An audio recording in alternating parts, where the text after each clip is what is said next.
Hello from CSER, the Center for the Studies of Asphyxia and Resuscitation and Research for Babies. Today we uploaded a recording from an invited lecture from the Pediatric Academic Societies Meeting 2023. I was speaking at the session The Molecular, Lifetime and Global Impact of Oxygen for Newborn Infants, which was organized by Ju-Lee Oei. In this 10-minute talk, we will discuss how much oxygen does a baby need in the first 10 minutes of life. Now, do we know the answer? Well, the short answer is we do not know. What we do know is that oxygen is the most commonly used drugs in babies, but how much we should start at, how much and how fast we should titrate, we do not know. And we also have limited knowledge on what harm does either of these do. Now, if we look at term babies, a obstetrician in 1895, Joseph Bolivar Dali, said, "Don't give oxygen. Is toxic." However, as the decades passed, we started to think that oxygen can only be good, so applied liberally. Around the turn of the century, there were several RCTs published who compared 21% with 100% oxygen, and actually, after a total of 1,300 infants were included at or around near term, the meta-analysis showed that there is significant benefit to starting 21% compared to 100%. Now, this is certainly reflected in the current neonatal resuscitation consensus of science and treatment recommendation, where 35 weeks or greater, we should start in 21% oxygen. There's a strong recommendation against starting in 100%, and we should subsequently titrate the oxygen. But what about preterm infants? Well, the same consensus of science and statement and treatment recommendation tells us that we should start somewhere between 21 and 30% oxygen in less than 35 weeks, rather than a high initial concentration of 60 to 100%. It's very low certainty of evidence, because this range is suggested because all the trials use this as the low oxygen comparison group, but you should also titrate the oxygen using the pulse oximetry. Now, what do clinicians actually do around the world? Well, in this survey from 2015, over 70% of clinicians who responded were saying that they would start in less than 40%, and almost no one would start in greater than 60%.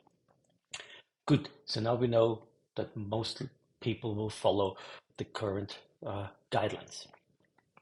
Now, a meta-analysis by Ju-Lee Oei and group compared higher with lower oxygen in the delivery room in preterm infants who were born less than 28 weeks gestation. And in all these trials, it was high oxygen versus low, so 21 to 30% versus 100%, and they actually found no difference in outcomes, in particular in this slide, death. More recently, when the Torpedo trial was conducted comparing 21 with 100% oxygen in babies born less than 32 weeks, which had to be closed after only recruiting 292 babies because there was loss of equipoise for using 100% oxygen. However, when they did a post hoc analysis, they found that in infants born less than 29 weeks, if you were resuscitated with 21%, you had a significant higher mortality compared to using 100%. Similar data from the Canadian Neonatal Network showed that there is a higher risk of severe neurological injury or death if you are resuscitated with lower oxygen compared to higher oxygen. Now, when you look at randomized controlled trials who used more than 60 versus less than 60%, and this is the definition they used in other meta-analyses, then certainly almost half of the infants did not reach oxygen saturation of 80% at 5 minutes, which was more concerning than the starting oxygen, as I showed in previous slides, which didn't make any difference to death overall. However, if you don't reach an 80% oxygen saturation at 5 minutes, you have a significant higher risk of major IVH as well as death, and that's certainly concerning. Similar in the long term, it doesn't really matter if you are randomized to 30% or 60% oxygen, or less than 30% or higher than 60% for in these trials for the long-term outcome. However, when this was divided into SpO2 of less than 80 or greater 80 at 5 minutes, you can clearly see that if you don't reach 80% at 5 minutes, there's higher rates of mortality and higher rates of neurodevelopmental, lower rates of neurodevelopmental good outcomes. So that's certainly something we need to take into account and think about that. Maybe it's not just a starting oxygen concentration, it's more that we have to try to reach 80% at 5 minutes. Now, how can we do this? Well, we start using pulse oximetry to do that because studies using clinical assessment told us that it's really challenging for the clinician to identify how much oxygen saturation is there. A pulse oximetry can be applied relatively quickly. Often it only takes 15 to 20 seconds. However, it can take up to 60, sometimes even 90 seconds until you get your first reading. So there's certainly a time delay, which is precious time when you consider that you only have 5 minutes to get to an oxygen saturation of 80%. What's the problem with the titration guidelines we use? That they're basically made for term and late preterm infants. There are no normograms for 23 and 29 weeks infants. So that's certainly something where we will need more work. And these are the guidelines which were developed by recording these in late preterm and term infants. Now, when you look how is the experience with these target ranges, there's certainly issues because you're often not within the target range. You're either above or below this target range, which again could be harmful, but also could be concerning that you don't get to your 80% at 5 minutes.